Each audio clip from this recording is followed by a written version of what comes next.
The UN says more than 200 mass graves have been so far discovered in areas previously controlled by Daesh terrorists in Iraq.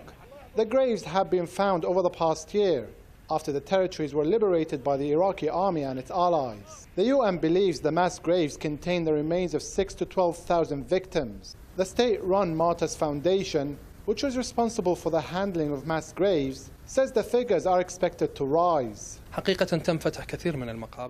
We are the body responsible for these graves.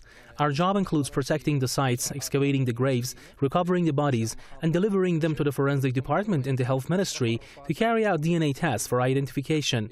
More and more graves are being found, so the figures are always rising.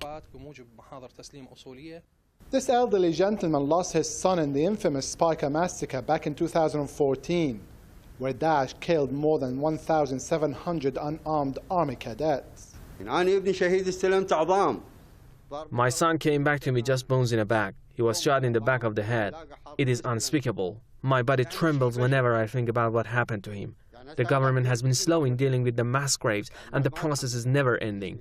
International efforts are needed to help with the process. The UN added in its recent report that only 28 out of the discovered graves have been excavated, and just 1,258 bodies were exhumed. We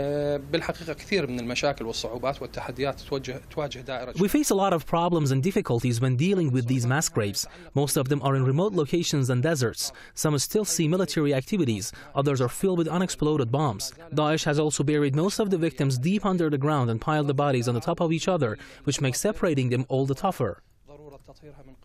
While the government continues its efforts to unearth more bodies, the victims' families are growing more and more impatient to find their loved ones.